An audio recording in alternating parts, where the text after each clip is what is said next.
Shalom, saudara. Berapa banyak di antara saudara yang memiliki mimpi-mimpi yang belum terwujud dalam hidup saudara? Bahkan mungkin mimpi itu sudah hancur berkeping-keping, saudara. Juga pengharapan-pengharapan yang tidak terwujud dalam kehidupan saudara. Sampai-sampai saudara sudah lupa dan tidak mendoakannya lagi.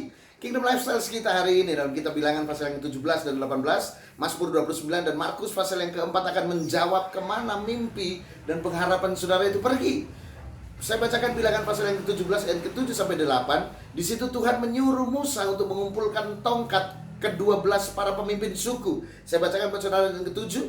Musa meletakkan tongkat-tongkat itu di hadapan Tuhan dalam kemah hukum Allah. Ketika Musa keesokan harinya masuk ke dalam kemah itu, maka tampaklah tongkat Harun dari keturunan Lewi telah bertunas, mengeluarkan kuntum, mengembangkan bunga dan berbuahkan buah badam, saudara. Nah, tongkat itu adalah pohon yang telah mati, saudara, kering, nggak ada harapan lagi untuk tumbuh, berbuah, apalagi menjadi pohon, saudara. Mungkin itu adalah gambaran dari semua impian dan pengharapan saudara. Mungkin juga sehari ini saudara berkata, benar pendeta, itu saya. Tapi saya ajak saudara lihat apa kata firman Tuhan buat saudara hari ini. Tongkat itu ditaruh dalam kemah suci di mana hadirat Tuhan ada. Di dalam hadirat Tuhan itu hanya dalam waktu satu malam, saudara. Tongkat itu bertunas, berbunga, bahkan mengeluarkan buah. Itu ajaib, saudara. Padahal tongkat itu tidak menyentuh tanah, saudara. Dan saudara harus tahu bahwa untuk menghasilkan sebuah buah, sebuah pohon itu butuh waktu yang lama, berbulan-bulan atau bahkan mungkin bertahun-tahun. Namun dengan berada di dalam hadirat Tuhan selama satu malam, saudara, dia bisa bertunas, berbunga, dan menghasilkan buah, saudara. Hari ini saya mau berkata buat saudara, mungkin ada badai dalam hidup saudara, tapi saudara tidak perlu takut. Firman Tuhan hari ini juga dalam kitab Mazmur 29 dan Markus pasal yang ke-24. Nanti saudara baca sendiri di rumah bahwa Tuhan ada di dalam setiap badai saudara. Jadi jangan menyerah dengan proses yang saudara alami. Tuhan sedang membentuk saudara untuk menjadi sesuatu yang lebih besar dari apa yang saudara mimpikan. Sama seperti tongkat itu dijadikan Tuhan bukan hanya sekedar menghasilkan buah. Tapi kalau saudara baca di situ, ia ditentukan untuk apa? Menjadi sebuah lambang leadership, lambang sebuah kepemimpinan. Ini dia.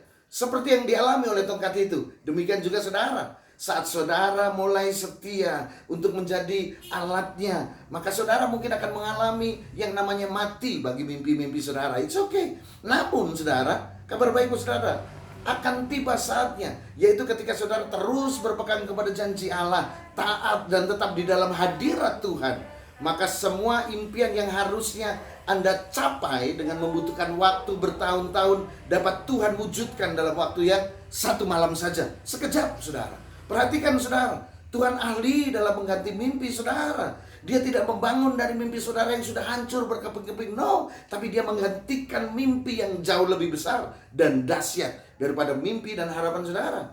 Dan bukan hanya mengganti, dia juga mewujudkan dalam hidup saudara. Haleluya, saudara. Dan rencana Tuhan sudah pasti jauh lebih indah dari mimpi-mimpi dan harapan saudara. Selama saudara masih berpegang erat kepada mimpi saudara, sulit bagi Tuhan untuk mengganti, apalagi mewujudkan rencananya dalam hidup saudara. Karena Tuhan tidak pernah memaksa dalam kehidupan seseorang. Jadi hari ini serahkan dan relakan mimpi-mimpi dan pengharapan saudara pada Tuhan, agar Tuhan bisa menggantinya dengan yang jauh lebih besar, jauh lebih tinggi, jauh lebih indah daripada mimpi dan harapan saudara. Dan Tuhan juga mewujudkannya buat saudara, bahkan dalam waktu yang seksama, dalam tempo yang sesingkat-singkatnya. Hidup lifestyle hari ini, Tuhan Yesus memberkati saudara.